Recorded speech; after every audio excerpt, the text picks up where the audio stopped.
Sunday. Welcome in, folks, here to sportsbookreview.com. Week 5 kickoff edition with the closing line. I'll be your host today, Donnie Wright-Time, flying a nice solo mission.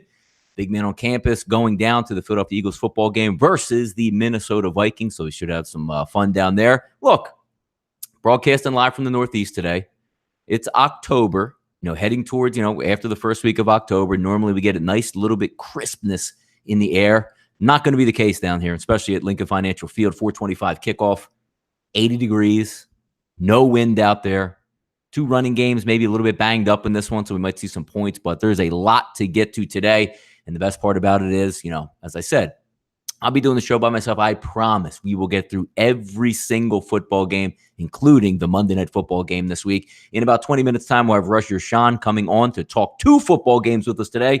First game we'll pick out for him, Jaguars versus Chiefs. And the second one, the Atlanta Falcons and the Pittsburgh Steelers. So some interesting games to go over there. Both of those games leaning, depending where you're shopping at, 3s mostly across the board, maybe some 3.5s out there if you're looking in that Steelers game, but should have a lot of fun. Welcome to everybody into the chat box today. We'll have some fun. And look, again, I'm alone. So down in my man cave here, got the monitors up, watching some lines. As I said earlier, the Christmas tree seems like it's lighting up across on the odds board. Is amazing today to read, and we'll go over a lot of these numbers and see exactly what we have. Welcome in Troy, Matt, Eric, Summerlin, KG, Harlem Knight, Comic Ricky, James Stacy, Angelos. We'll have a really good time here. Let some people follow in. If you haven't done so yet, retweet the show. The more people in the chat box, always a lot more fun for me to do the show as well, especially when I'm riding the solo mission. Let me send this out that we have a live link, and we are ready to go. All right, let's get into it here. NFL football week 5, as you saw on Thursday Night Football, another easy win by the New England Patriots. But as we continue here on Sunday, a lot of what ifs are going to take place today. Teams losing, are they already out of the playoffs? Teams setting themselves up in the division. Vikings, Eagles, one of those games. Atlanta Falcons, Pittsburgh Steelers, another one of those games where realistically, look, these aren't technically must-win games because you're not officially, out of the playoff race, but taking your 3rd or 4th loss at this time in the season this early for teams that we expected to be in the playoff race, contend for divisions, and also conference championships, making it to the Super Bowl, there is going to be some really, really interesting things here. Why don't we start it off right away? One of the more interesting games of the day is going to get started, 4:51, 4:52, and a big public pros versus Joes, public versus Sharps game. Baker Mayfield's going to square off versus Joe Flacco. Baltimore and the Cleveland Browns, 4:51, 4:52. Not a lot of injury concerns in this game. Most people that you expected to be active look like they are going to be active. Taking a quick peep at some of the final stuff here. Brandon Carr is going to play in this game. Alex Collins is going to play in this game. Jimmy Smith, fresh off suspension. So it looks like a full go Baltimore Ravens audience today from at least the defensive side. And then we see the Jarvis Landry's, Demarius Randall's going to play. Obviously, Terrence Mitchell, who did have a fracture, I believe, in his wrist or his arm, is not going to be playing in this football game. 77% of the betting public coming in on the Baltimore Ravens early. 2.5 line opens up at Pinnacle, -117.3, but it's pretty much been 3 all week long. Haven't seen too many 3.5s. And with that much money and public avalanche coming on the on the Baltimore Ravens, I agree, folks out there, with the line move, with the non-line move, because I think 3 is about right on what you're going to get. 3.5, 4, maybe a little bit too much. But look, it's going to be Baltimore Ravens or nothing for me in this football game. I know it's sharp. I know everybody loves the Cleveland Browns, but if you're going to set a line out here of just 3 points, you're basically asking the Cleveland Browns to win this football game outright against a team who I feel is superior in almost every single way. You have the veteran quarterback, offensive lines, you could say maybe, offset a little bit. I think you have the better defense on the Baltimore Ravens.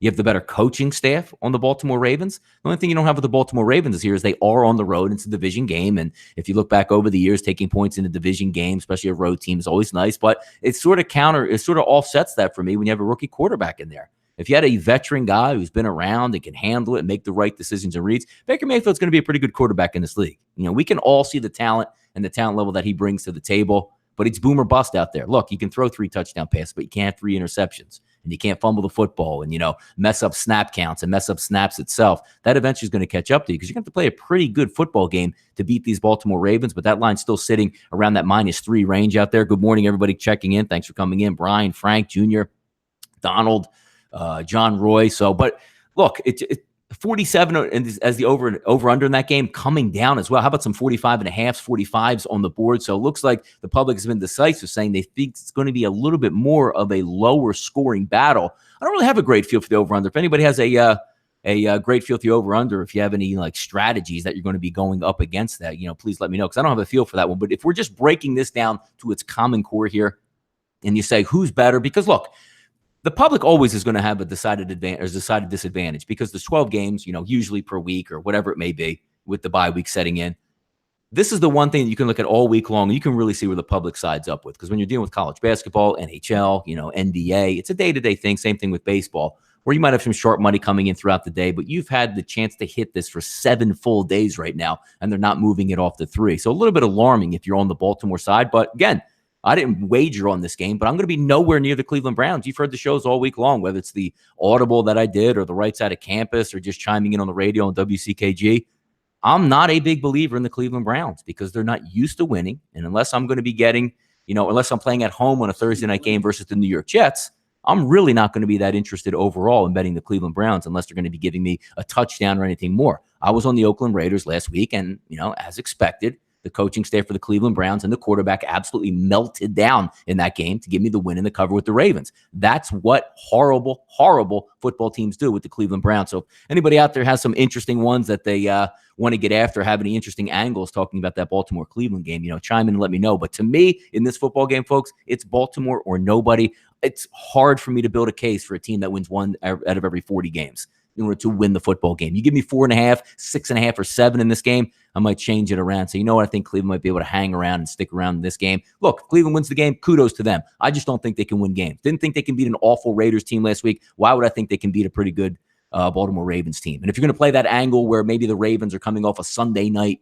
win over their hated rivals in Pittsburgh, or they're going to have a letdown, I just don't buy it. I don't buy it with a veteran team. So we'll see what takes place there. Normally, we go right in rotation here, folks, 453, 454, but that Jacksonville-Kansas City game, we'll hold off for another maybe 10 to 15 minutes till Russ comes in, and we can go back and forth and have some stuff, because there's some pretty good action going on in that game. Ticket split 58, 42%, some rain in the forecast. How will it rain? How long will it rain? Because if you're watching any of these pregame shows, most of the teams warming up in the tunnel out there at Arrowhead. So why don't we skip right down to 455, 456, 1 o'clock start here on the East Coast. Tennessee and the Buffalo Bills. Another one of those decisive public ones. You have the quarterback who is a rookie at home. Didn't play too well last week on the road versus the Green Bay Packers, but then again, the week before did play some decent football there, knocking off the Minnesota Vikings. So which Josh Allen are we going to get in this football game, and which Tennessee Titans team, folks, are we going to get in this football game? Hey, look, Titans had a hard-fought comeback victory in warm weather that went to overtime versus the Philadelphia Eagles. Then you're going to be shipped off to Buffalo. But look, it's not like you're going to Buffalo in December where it's like 20, 25 degrees and say, hey, man, these Southern boys ain't going to be able to hang with us here when it's snowing and, 2 feet of snow on the ground and Shady McCoy's out there running around like a Range Rover. That's not going to be the case today. As I said, 61% of the public betting the Tennessee Titans at this point. Line opened up. Look, 3.5s, 4s were out there.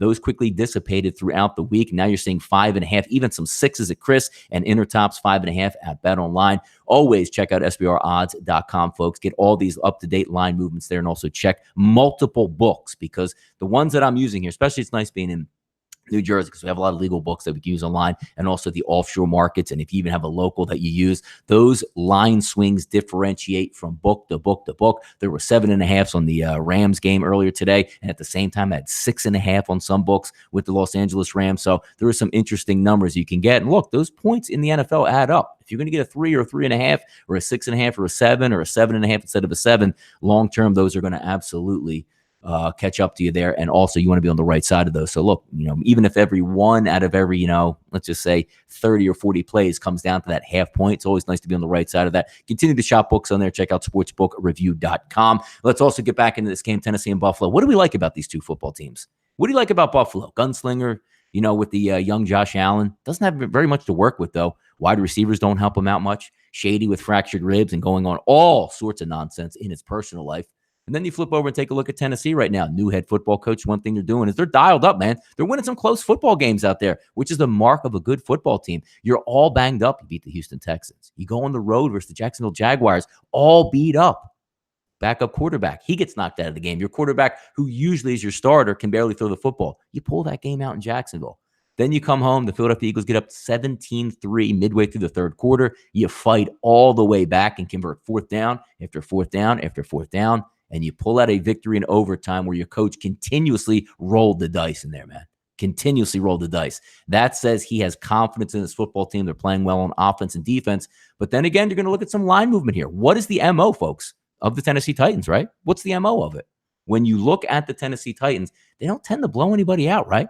Always playing close, 3-point game, 4-point game, 9-6. You saw them beat the Eagles in overtime. You saw them squeak one out again against the Houston Texans. Did take a loss opening day to the Miami Dolphins, but that one was also a close loss as well. Rain delay, 6-7 hour football game. Can't blame them for coming out a little bit flat in that one. But now you head to Buffalo, and we'll see what Buffalo has to offer. But again, if your MO is not to put your foot on somebody's neck the entire football game like the Los Angeles Rams team to do, or maybe the Kansas City Chiefs, where it's just high octane all game long, do they tend to play down to their competition level in this game? Because I think Tennessee is going to win the football game, and public thinks so, and obviously the line movement thinks so, but it's not the way gamblers think. Do you think this game can be a 20-17 football game?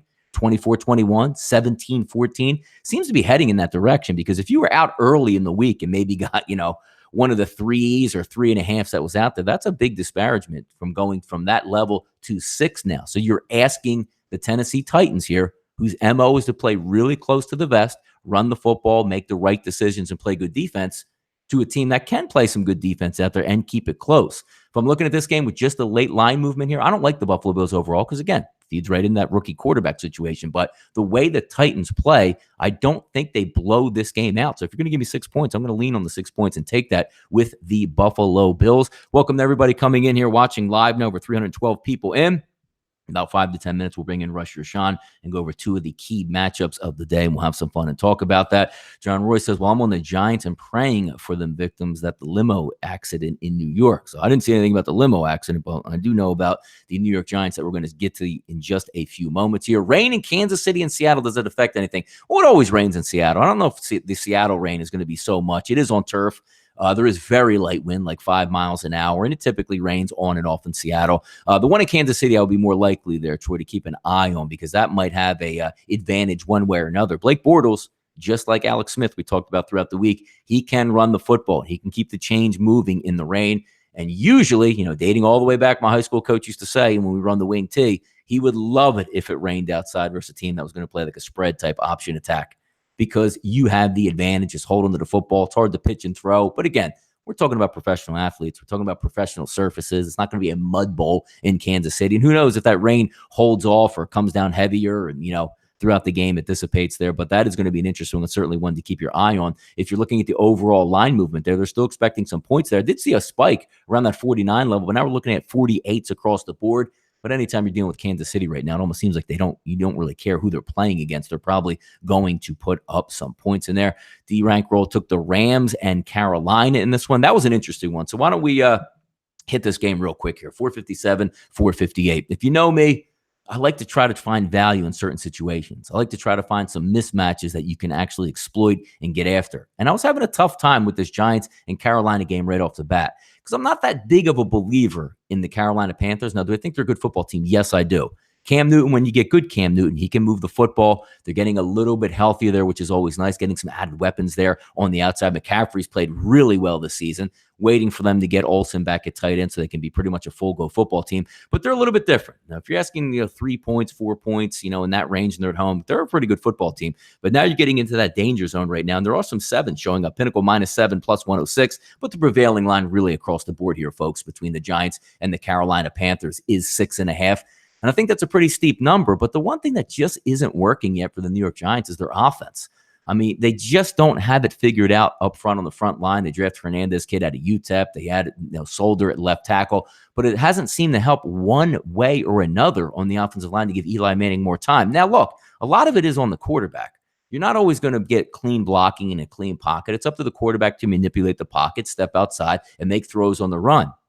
I'm not even sure Eli Manning can even run or jog at this point, because every time the pocket collapses or somebody gets close, he's going down. He can't make the throw. He can't manually adjust the pocket and, manipulate it to get those throws out to the sideline. And the problem is, when you have a really good set of wide receivers, Sterling Shepard's pretty good B wide receiver, number 2 wide receiver in the NFL. Odell Beckham, you can argue a top 5 guy when he can get the football.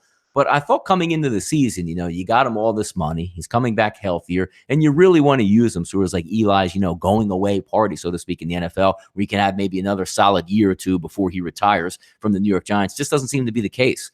And to me, if I'm the New York Giants and I'm Pat Shurmur running the offense, you got to throw it deep. Like, there's got to be just plays in the playbook where you line up in shotgun, max protect, and just say, Odell, just run as fast as you can 3 or 4 times a game. I'm going to throw it up because 3 things could possibly happen on this in our favor. Incomplete pass, which isn't that bad.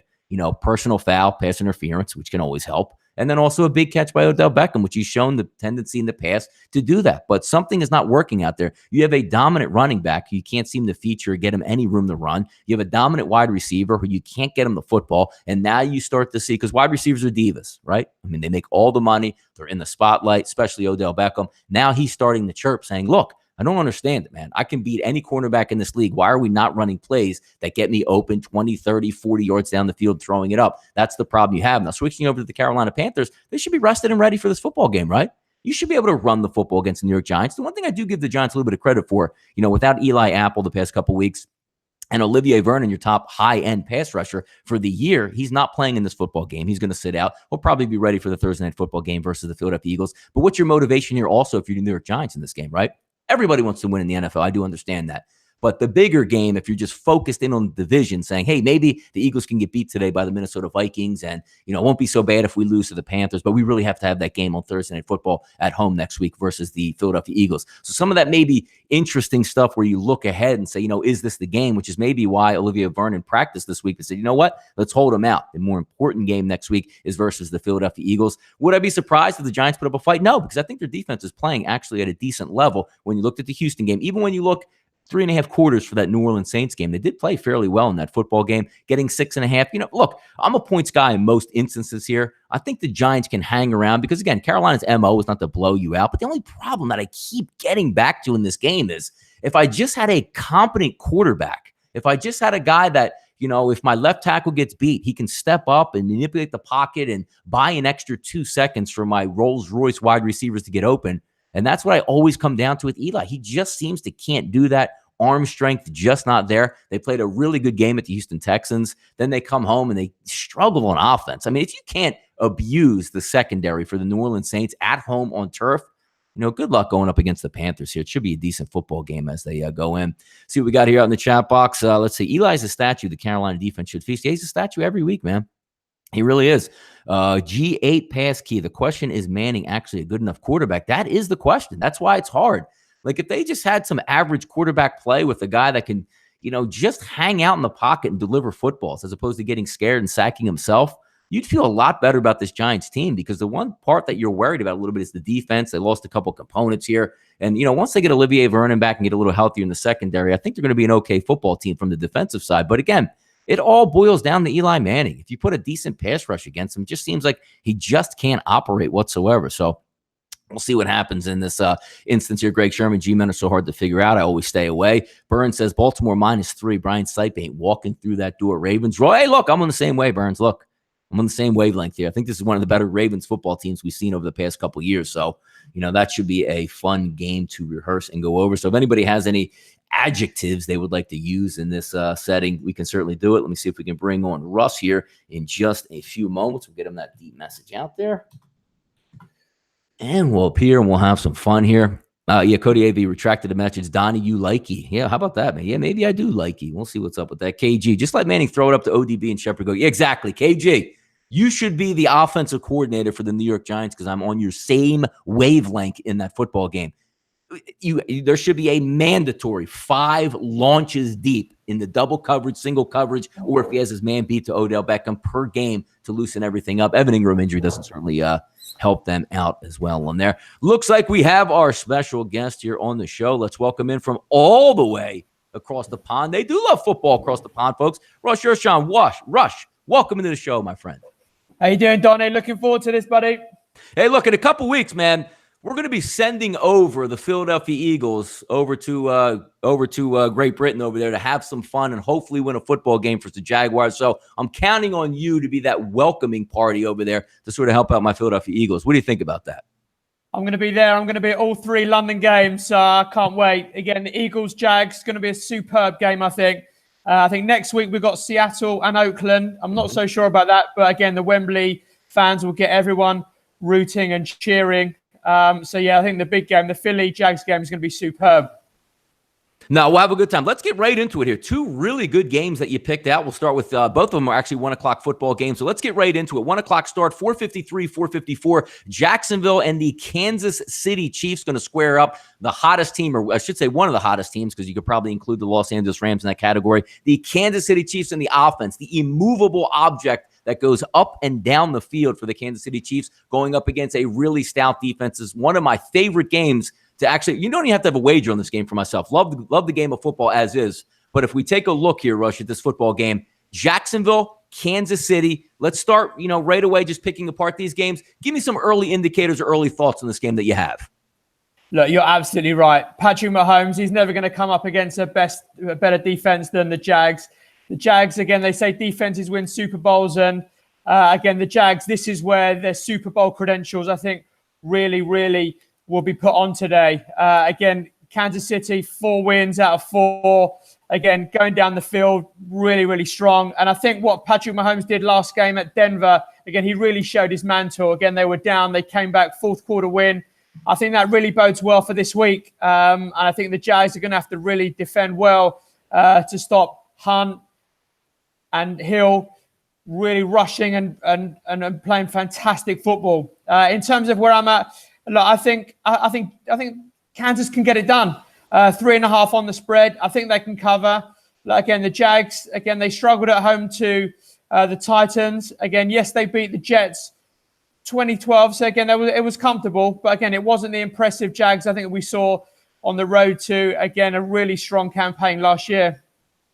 Let's take a look in this game. Now, I know there's a lot of key components that go in here to see, what's going to work and what's not going to work. The way I always look at Jacksonville, they're always going to bring the defense, Russ. And defense does travel both home and away. But if we take a look at this game, sometimes offense doesn't travel home and away. And I'm talking right about Blake Bortles, because we see him at home in comfort when he operates versus the New England Patriots, looking pretty fluid doing that. And then you see him on the road, opening up the season again versus the New York Giants, where they only put up 13 offensive points against a decent defense. Now you're going into Arrowhead, one of the loudest stadiums, not only in the country in the National Football League, but in the world. The decibel levels will be up. You're not going to be able to hear your calls on the offensive line. That should be able to help the Kansas City defense in this football game, because as we know, that's not the strength of this team. It is the offense. When we talk from a Blake Bortles perspective in there, do you think he can go operate under those conditions and be serviceable? Because we're not talking about going up against a great defense. That's been my question mark all week. Can I trust Blake Bortles here?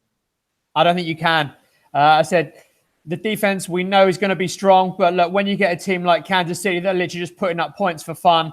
I think they'll be able to get to Bortles. I think they're going to make it very uncomfortable for him. And as I said, the big play for me is Kansas City against the spread. Again, I'm looking at Kareem Hunt and Tyreek Hill both to score a touchdown anytime. 1.9, 2.1 Hill. Again, I think Kansas could really make a big step to challenge for the Super Bowl. I think their odds could be slashed if they get the job done and get the job done really well here. And I think Bortles will struggle. And again, the defense, again, I don't think they're going to stop this Kansas City team. Now, if we take a look also between both of these teams, because they're setting – look, there's expected to be some rain here. We don't know how much, Russ, that the rain's actually going to affect the game, because it looks like it's a lot of pregame stuff. But as we know, when you're working on professional pitches out there, as we like to say overseas, they're really, really nice. They're manicured, even though it's grass. You're not going to have that quagmire out there. Looking at the over-under, open up around 49.5. We're seeing a little bit of it settling back down at around 48. When you're betting this football game, I know you're looking at one side specifically here, but if we're looking at a total, do you have a feel? Do you think that Bortles is going to be opening it up, or they're going to get into a shootout with the Kansas City Chiefs, or just say, hey, look, rain might affect the conditions. People played a little bit closer to the vest, and the Jacksonville defense will show up and we'll get a lower scoring type of game. If you're looking at this game betting one way or another on the over-under, because if it's me, as soon as I see rain, I see the Jacksonville defense, and I see a line close to 48, 49 points, I'm automatically going to lean on the under, just me being old school. Do you have a way that you're factoring in that on a total, or maybe you can look at that? Yeah, I think the unders is the play here. Again, look, I think the Jags are really going to defend soundly, but again, Patrick Mahomes is going to get the job done. He's going to get points on the board. But I think when it comes to, again, the third and fourth quarter, again, it may be a lot of punting. So I think, that's going to play a big part in this game as it gets to, again, the finishing line. Yeah, you know what's interesting in this game, because as I looked at it all week long, would have been nice to have Leonard Fournette in the offense for the Jacksonville Jaguars, because then you could have played a little bit more gamesmanship, a little bit more control of the football if you wanted to try to slow down and stymie. Because one thing that we know when we look and go over the information, Russ, is that when you have a high-octane offense, you want to be out there all the time. You don't want to sit 5, 10, 15 minutes while the other team goes on a charge down the field, gets 3, 4, 5 first downs, takes up 6 or 7 minutes off the clock, especially if you've been 3 and out or didn't have any success early. That would have been an interesting one. But again, we can all play devil's advocate if he was there, if he wasn't there. He's not going to be in there in this football game, so it should be a pretty interesting one. Let's take a look at your second game here also, 461, 462, another really good one. To me, I have this pegged as almost like a loser goes home for the playoffs. Going to be too much to overcome in the AFC, which you have, some really good football teams in that AFC North. Cleveland looks like they're better than what we thought they were going to be. Cincinnati looks better. The Ravens look better. The Steelers really can't afford a loss here. But then when you look on the opposite side at the Atlanta Falcons, they can't afford a loss either. I mean, you're going on the road. You can't take your 4th loss after 5 weeks of the NFL season and expect number 1 to compete in the tough division. That is the Saints. Buccaneers, we'll see how they finish up, but also as the Carolina Panthers, and you're going to be vying with both of those for the division and possibly getting into the playoffs itself. This is a huge game for both of these ball clubs. What are we looking at on this one? I think Pittsburgh can get the job done here. Look, obviously, they struggled against Baltimore. They gave away silly field goals, and they gave Joe Flacco far too much time. I think now they get the job done. Again, there's not going to be much rushing here. Everything's going to be through the air because, again, obviously, there's no key rusher for the Steelers, and again for Atlanta as well. I think the big guy has got to step up. Big Ben, he's got to take care of the ball, and this is such an important game, as you said. The loser's really going to struggle in their division to get through to the playoffs. So I think Pittsburgh, they've got that home advantage. They must make it count. Matt Ryan, again, look, they've put up a significant amount of points, but they have hemorrhage points. New Orleans, Cincinnati, they've been crazy, especially towards the third and fourth quarter. They've just not been able to handle the New Orleans Saints. Again, that was a crazy loss for them. And again, Cincinnati as well. You closed that game out, and I think again they've really got a tough road game here. And again, unless Matt Ryan does step up, emphasizes again his offensive line, Julio Jones steps up, the offensive line protects him really well. I just don't think they can get that job done today. And for me, it's the Steelers. They get the job done. They protect Big Ben. I think he throws a few bombs, and again, they get the job done. Yeah, no, it's a tough place to play in Pittsburgh. They came off a tough loss there, which they had it tied up with the Ravens, and they dropped that one. And there's also no shame in losing to the Kansas City Chiefs because, as we talked about, just a high-octane team. And you're going to get in those battles, and another one coming to town today. The one thing that's interesting also when you take a look at Atlanta, they're built for the Dome for me. Last 3 games in a row, they were at home, beat the Carolina Panthers, and then had 2 losses, one to the New Orleans Saints, and then followed by another loss. Both of those late losses where they had the lead in that football game and coughed it up. All hands on deck. Both teams on offense seem to be coming into this healthy. Devontae Freeman is going to also play. So a 3-headed monster expected for Atlanta out of the backfield. We all know about Julio Jones, the emergence of Calvin Ridley out there, Mohamed Sanu.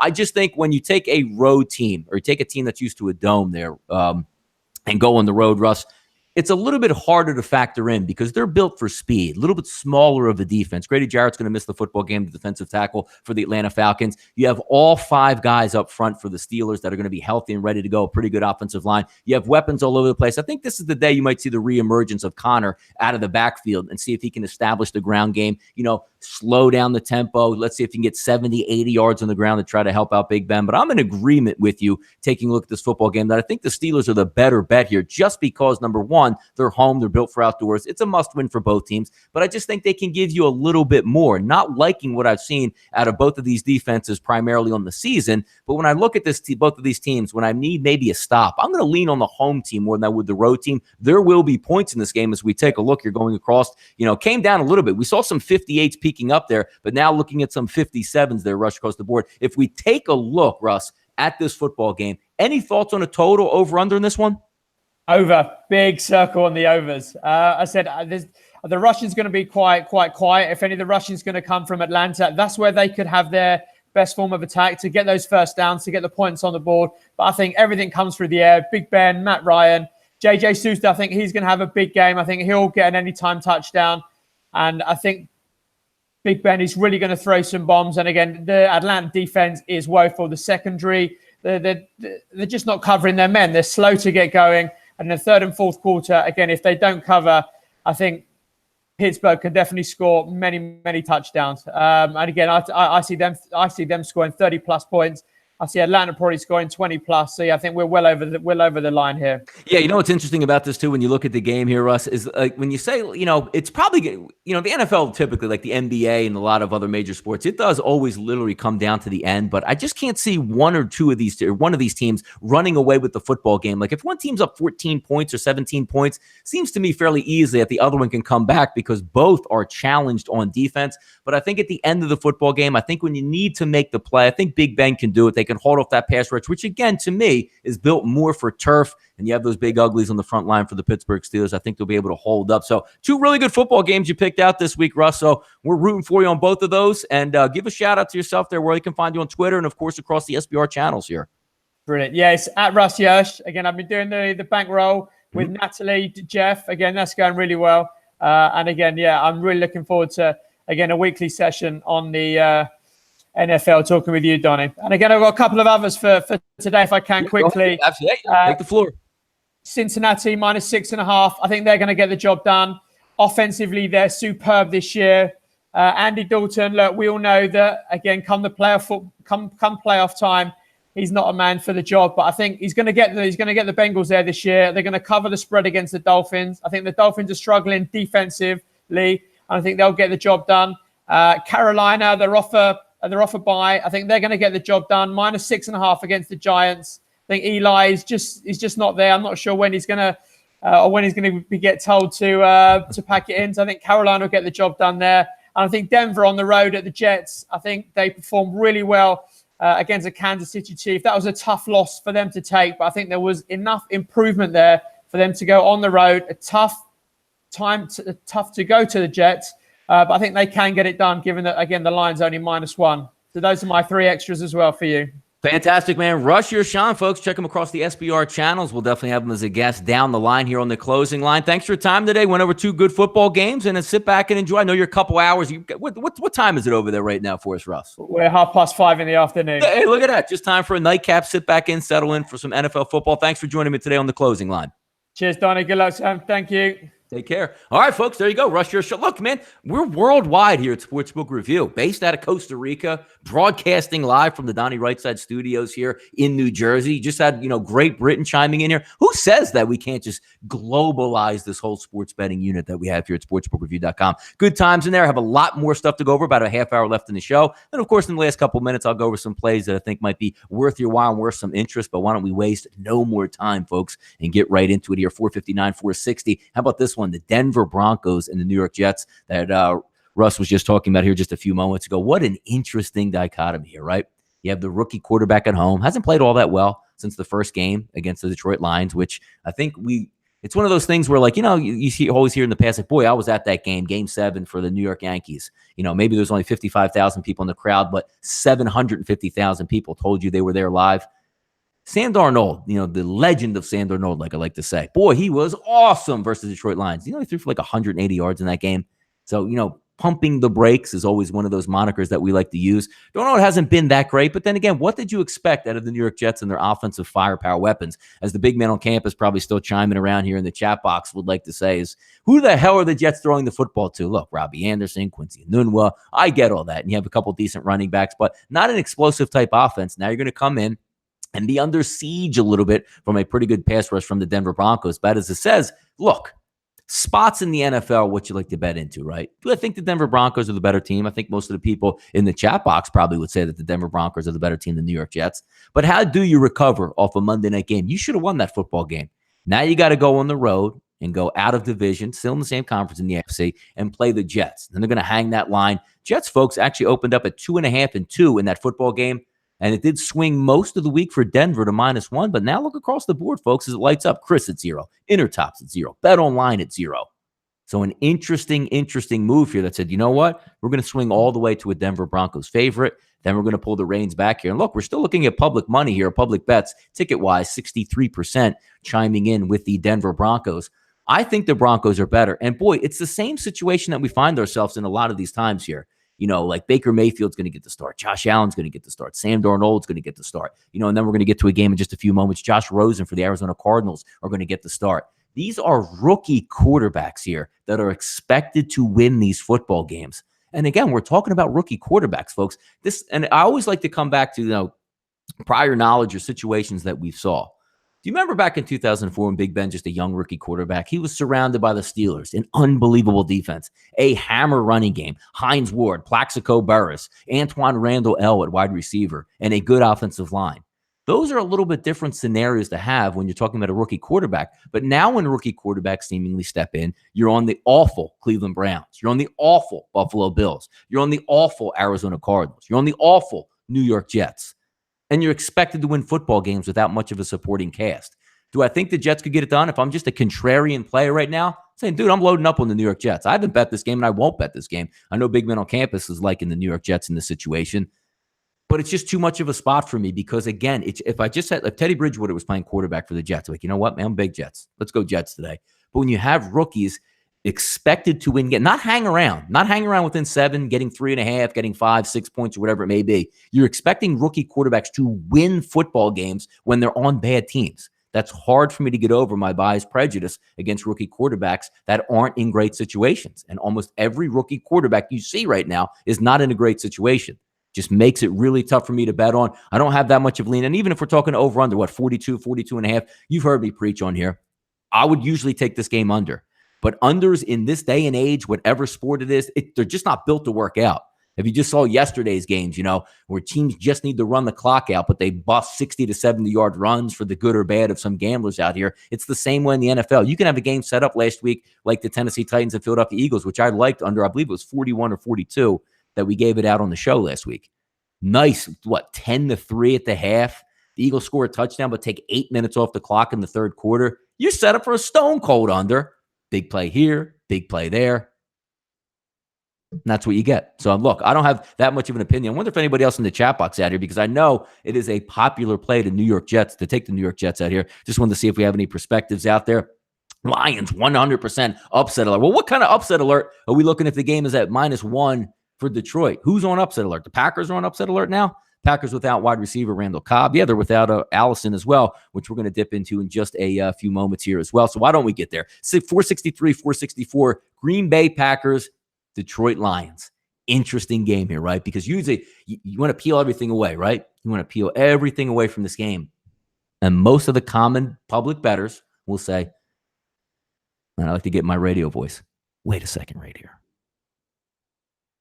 You're telling me the Green Bay Packers are getting points versus the Detroit Lions. Have you seen how Aaron Rodgers has played versus the Detroit Lions? This is a steal. I can't even believe it's happening. Throw all my money at it. But you have to peel back what's going on here, folks. If this was a completely healthy Green Bay Packers football team, yes, I think we would all agree here. But there is a reason why this line is set at a pick'em or a -1, depending on where you're shopping out there. A quarterback on one leg for all intents and purposes. Jimmy Graham missing practice throughout the week. Randall Cobb, that old stalwart in that offense, he's going to sit this game out. Oh, did you see Geronimo Allison out there? He's going to sit down. But wait, we still have Devontae Adams. He's banged up in this football game. Where are the points coming from? If you're looking at the Aaron Rodgers-led Green Bay Packers. Not to think Aaron Rodgers does play up some of his injuries. Sure, he does. But he's still a little bit hobbled. He's going to be on turf today, and he doesn't have a lot of bailout weapons out there. Yeah, Jimmy Graham's going to give it a go today, but he doesn't have a ton of bailout weapons. They're going to lean on the ground game. Is that what the Green Bay Packers do now with Mike McCarthy? It's going to be a ground game effort. If I'm looking at this game, Detroit Lions for me, man, 38% on the Detroit Lions in this game. They're at home. I think they can move the football. They have the greatest defense in the world. No, but you would be surprised if you looked at the Detroit Lions passing defense. It's very good. So if you say you can really run on the Detroit Lions, let me get something straight here in the NFL, folks. Let me get something straight here. You don't win in the NFL by running the football. It looks nice. Hey, man, my running back had 16 carries for 102 yards. No, you know how you win in the NFL? Throwing for 4 bills. That's today's NFL. Do I love running backs? Yes. Do running backs matter in the NFL? 100% absolutely. If I'm trying to salt the game away in the fourth quarter up 10 points and I need 2 first downs, is it nice to have a running game? Yes. But you're just not going to turn around and hand the football off in the first quarter and say, we're going to go down the field and score a touchdown or a field goal. You're built to throw the football. In this game, I think Detroit's going to have a little bit more success. Packers down some cornerbacks in this game. It all sets up for the Detroit Lions in this one. It really does. So I'm looking at this game right now. Over-underwise 49-50. Division games, sometimes I tend to lean a little bit more on the unders in division games than I do on the overs, especially when you're looking at 50. But in this game, folks, Detroit Lions for me. Detroit Lions for me, no doubt about it. I just think it sets well. You have good amount of public support on the Green Bay Packers. You have the Packers showing up at a pick'em or -1 in outlets and a banged-up Packers team. And what has shown you folks out there? What has shown you folks that the Green Bay Packers can go on the road and stunt everybody? What has been their MO? Boy, they went on the road and they stunted the Washington Redskins. No, they got blown out in that football game, and they were healthy. I mean, look, Aaron Rodgers probably getting a little bit better with his knee at this point, but their wide receivers were healthy in that football game. They got stunted there. Minnesota game, say what you want. Hey, they didn't have a rough in the pass, they would have won. Yeah, and also if you flip the coin, if they could hit a chip shot field goal for the Minnesota Vikings, they lose that game. How about game 1 versus the Bears? They should have lost that game. Great comeback by Aaron Rodgers. 1-point win in that one. So what are you showing me from the Packers that says, you know what? This is the old school Packers that go up and down the field and we're completely ready to go in this football game. It doesn't. I think Matt Patricia turned the tide a little bit. I think we were a little bit buying into, nobody in the locker room likes Matt Patricia, but that one's going to be out the door. To me, Detroit in this game over Green Bay, folks. Let's get to another game. 1 o'clock game, 465, 466, Miami and Cincinnati. Boys, everybody writing off those Dolphins, huh? Riding high, 3-0 in the season. Last week, get dumped, punched, kicked, knocked around in New England. This seems like everybody gets knocked around, kicked, and punched in New England. Did we expect the Dolphins to go in there and beat up on the New England Patriots? No. Boy, it would have been nice. You could have put a stranglehold on that division, but we all know who needed that game. In the NFL, it's about betting spots, and, Patriots rolled over in that.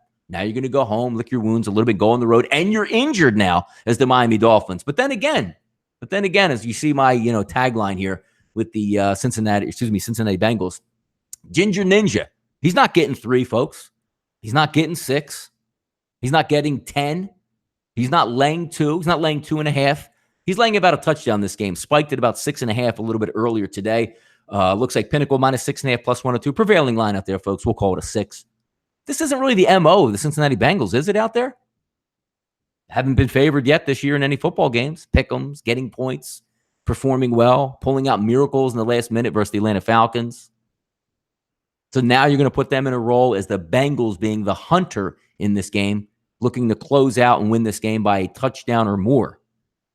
Public perception, you're going to say, yeah, Dolphins didn't look good. Yes, they are injured.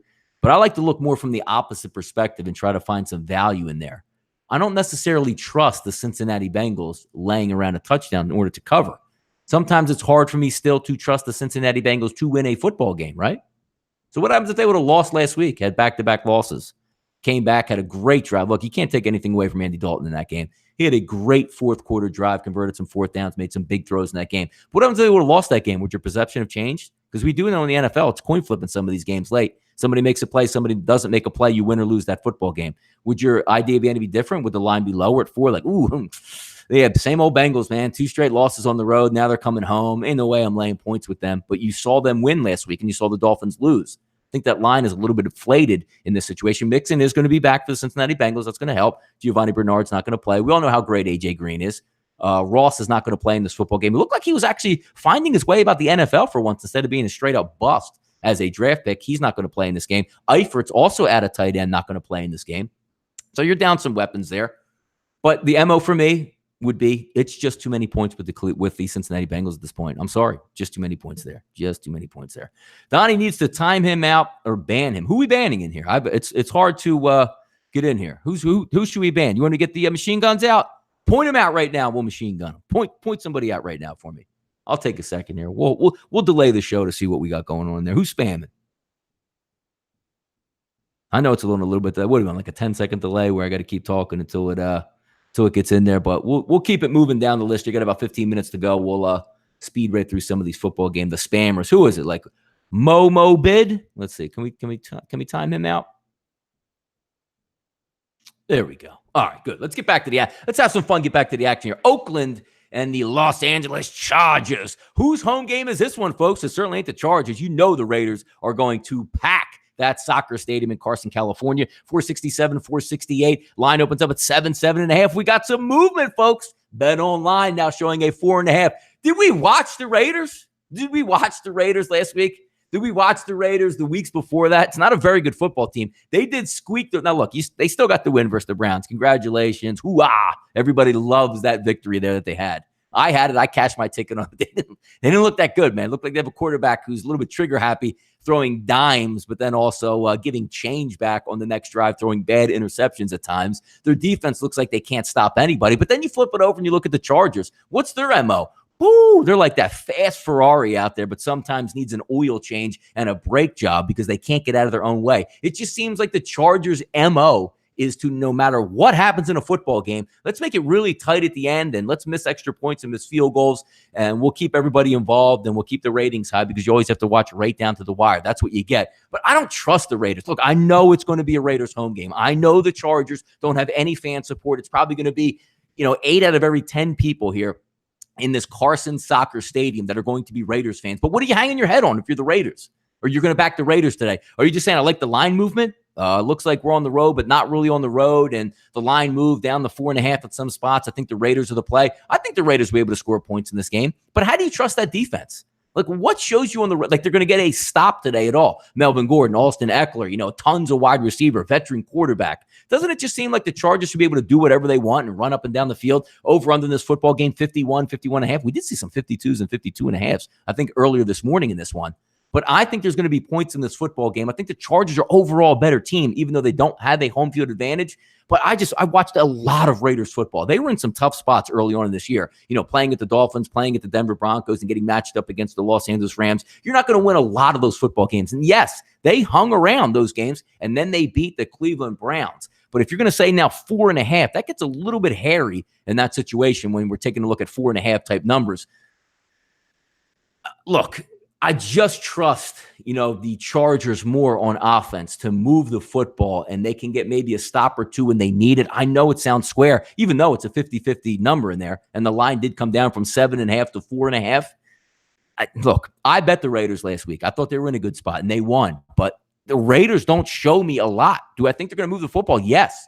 But I don't know if their defense can get off the football field, man. And you're right, Greg Sherman says it's going to be a wow. I think it's going to be a great game. If you're viewing points, or like, look, I need some scoring. I got fantasy football. I like to bet overs. That's probably going to be your game because I don't see too many stops from either team. But I think when they bow up on one side of the football, I think the Chargers can get the stop when I'm not so sure the Raiders can live up to it. It will be a good football game. Slight lean here to the Chargers, even though they're actually playing an away game in this one. 469, 470, Arizona, San Francisco, Josh Rosen, CJ Beathard. Close on my card today, I got to say. Very, very close to taking the San Francisco 49ers, but now Goodwin's going to sit this game out. A lot of injuries for San Francisco. Winds look like they're going to be maybe 20 miles an hour. Might affect the kicking game to keep the scores down even lower. I'm not a believer. I'm not betting a road team like the Cardinals. They are horrific on offense. The Cardinals are the worst offensive football team in the National Football League, and you're going on the road and only getting 3 points. Do I think they can hang around this game by default? I do. I like San Francisco's offense. I like their scheme with Kyle Shanahan. I just wish they were healthy. Breed is coming into this football game. He's going to play. He's banged up his shoulder.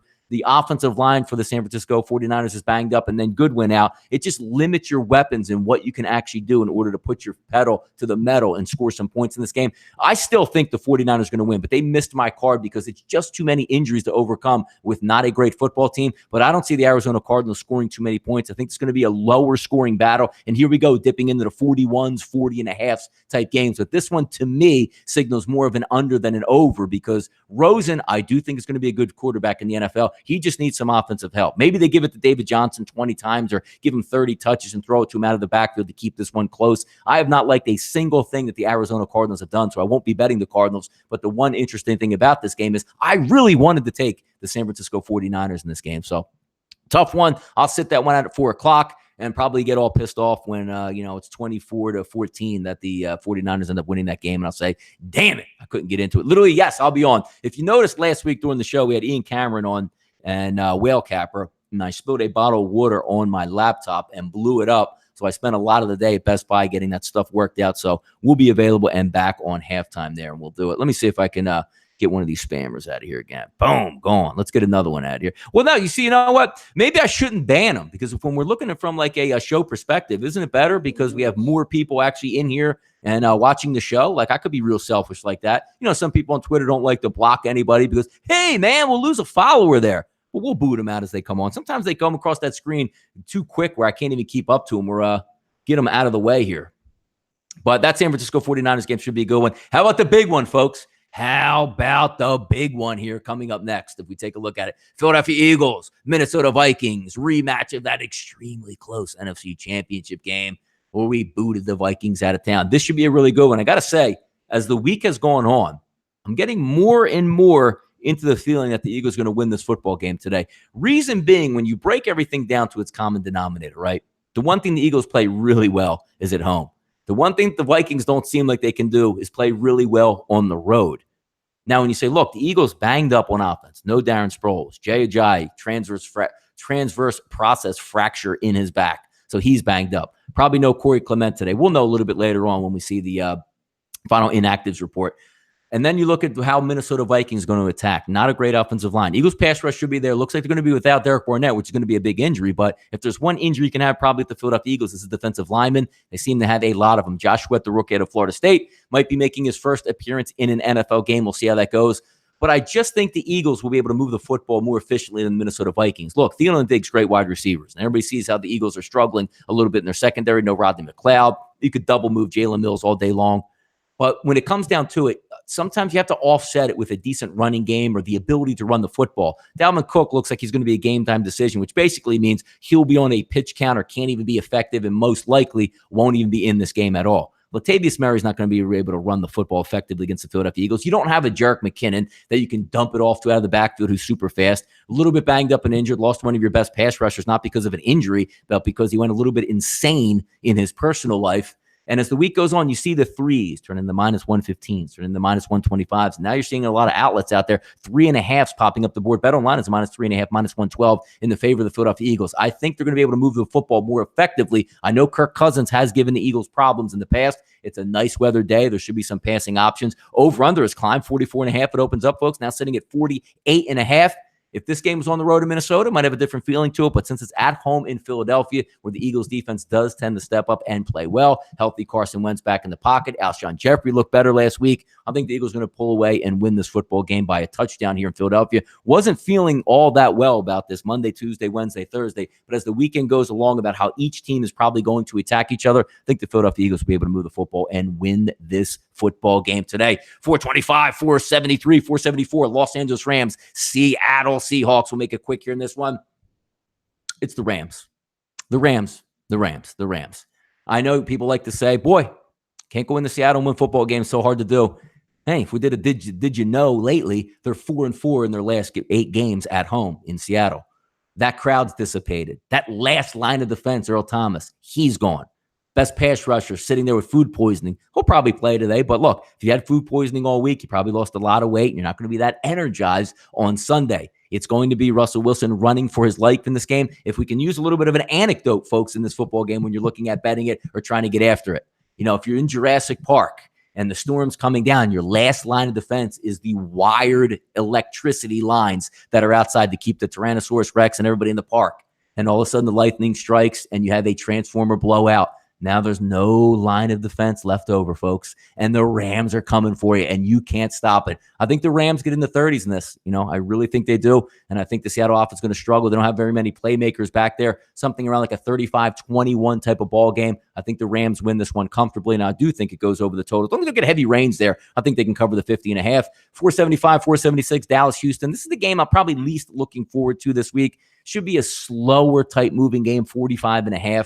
I think Dallas is going to try to lean on their running game in this one, lean on their defense. Obviously, we know when Sean Lee doesn't play, it's not as effective for the Dallas Cowboys. But something is really missing with the Houston Texans heading into this ball game, folks. They just don't have it there. They have a terrible head coach, quarterback making some bonehead. But aren't we just waiting for the Texans to wake up? Like, aren't we just waiting for them to say, look, move the football on offense, J.J. Watt, 5 sacks in the last 2-3 games, couple strip sack fumbles. He's ready to go. Jadeveon Clowney, you should be able to sink your teeth into these Dallas Cowboys. Line setting up 3, some 3.5 poking through. I don't want any part of this football game whatsoever, so I won't be betting this.